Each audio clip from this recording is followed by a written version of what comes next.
പ്രീത, എന്തായാലും നമുക്കൊരു പാട്ടിലൂടെ തുടങ്ങാം. Okay, please.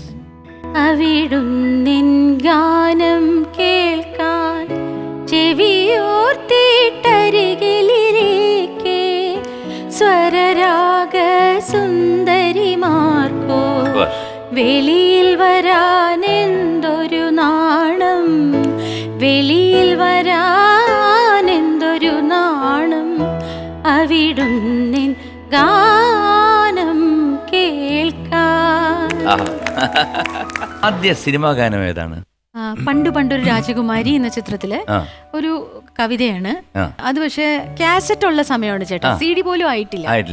അത് കാസറ്റിൽ മാത്രമേ ഉള്ളൂ, അത് ഷൂട്ട് ചെയ്തിട്ടില്ല. രണ്ടുപേരും ഓർമ്മയുണ്ടോ?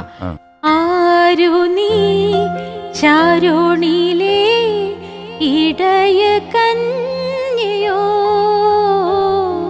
ഓമലേ പാട്ടുകൾ തൻ പാട്ടായി നീ വരൂ. ആരു നീ ശാരോണിയിലെ ഇടയ കന്യയോ, ഓമലേ പാട്ടുകൾ തൻ പാട്ടായി നീ വരൂ. ഇതാണ് ആദ്യത്തെ സിനിമാ ഗാനം ശ്യാം സാറിന്റെ അല്ലേ? കവിത ചിത്രത്തിൽ വന്നത്. പടത്തിലുള്ള പാട്ട് സമാന്തരങ്ങൾ എന്ന സിനിമയില് ബാലചന്ദ്ര മേനോൻ സാറാണ്.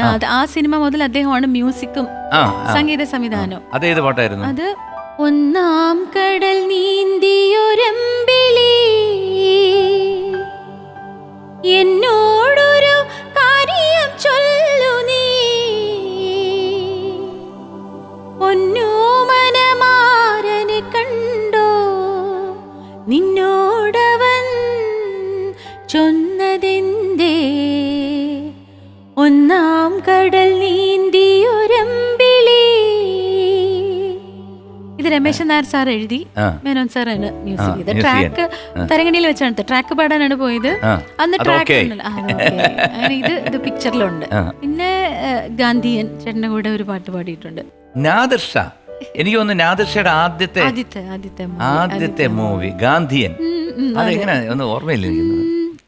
ആലോലം ചെല്ലക്കാറ്റേ കുഴലുതും കുഞ്ഞിക്കാറ്റേ, തിനവിളയണ പാടത്ത് കിളിമകളുടെ ചാരത്ത് പ്രണയത്തിൻ തൂവൽ മിനുക്കാൻ പോരൂ. ആലോലം ചെല്ലക്കാറ്റേ കുഴലുതും കുഞ്ഞിക്കാറ്റേ.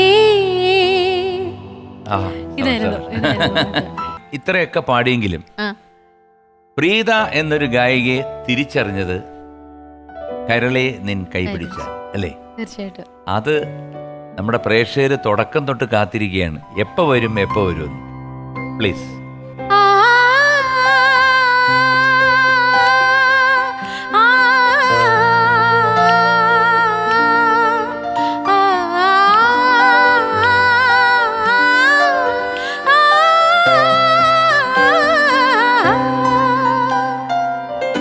കരളേ നിൻ കൈ പിടിച്ചാൽ കടലോളം വെണ്ണിലാവ്, ഉൾക്കണ്ണിൻ കാഴ്ചയിൽ നീ കുറുകുന്നൊരു വെൺപിറാവ്, മന്ത്രകോടി നെയ്തൊരുങ്ങി പള്ളിമേട പൂത്തൊരുങ്ങി, കാരുണ്യത്തിരികളൊരുങ്ങി മംഗല്യ പന്തലൊരുങ്ങി, എന്നുവരും നീ തിരികെ, എന്നുവരും നീ, എന്നുവരും നീ തിരികെ, എന്നുവരും നീ. കേട്ടുകൊണ്ടേയിരിക്കാൻ തോന്നുന്നു. എന്താണ് വിദ്യാജിയായിട്ടുള്ള അനുഭവം ഈ പാട്ട് പാടുമ്പോൾ ഉണ്ടായത്? ചിരിച്ച മുഖത്തോടു കൂടി അവിടെ നിന്ന് ഇങ്ങനെ കാണാം അദ്ദേഹത്തെ. ഒരു ലൂപ്പ് ഇട്ട് വന്നിട്ട് കുറെ പ്രാവശ്യം പാടിക്കോളൂ, ഞാൻ ഇമ്പോസിഷൻ തരികയാണ് പാടിക്കോളൂ എന്ന് പറഞ്ഞപ്പോ ഒരേ വരി തന്നെ കുറെ തവണ റിപ്പീറ്റ് അഗെയിൻ ഇങ്ങനെ ചിരിച്ചുകൊണ്ട് അദ്ദേഹം ഇങ്ങനെ കീബോർഡിന്റെ ഫ്രണ്ടിൽ ഇരിക്കുക. അന്ന് ദീപക് ദേവ് അവിടെ കീബോർഡ് പ്രോഗ്രാമിംഗ് ചെയ്യുന്ന സമയം. പ്രീതയുടെ ആദ്യത്തെ പ്രൊഫഷണൽ ഗാനമേള എൻ്റെ കൂടെ ആയിരുന്നു അതോ വേറെ അതിന് മുമ്പ് പാടിയിട്ടുണ്ട്? അതിന് മുന്നേ പാടിയിട്ടുണ്ട് ചേട്ടാ. ഏതായിരുന്നു? പക്ഷെ അപ്പോഴും ഞാൻ ആദ്യമായിട്ട് സ്റ്റേജിൽ പാടുന്നത് ചേട്ടന്റെ പാട്ടാണ്, ഡ്യുവറ്റ്. അന്ന് കാർത്തിക പെരുന്നാൾ തിയേറ്ററിൽ ക്രിസ്റ്റഫർ എന്ന് പറഞ്ഞൊരു ഗായകനുണ്ട്, ക്രിസ്റ്റഫറുടെ പ്രോഗ്രാമിന് ഞാൻ 9th സ്റ്റാൻഡേർഡിൽ പഠിക്കുമ്പോൾ സ്കൂളിൽ നിന്ന് ടീച്ചർ വിളിച്ചോണ്ട് പോവാണ്, അജി സരസിന്റെ അമ്മ സരസ്വതി ചേച്ചി.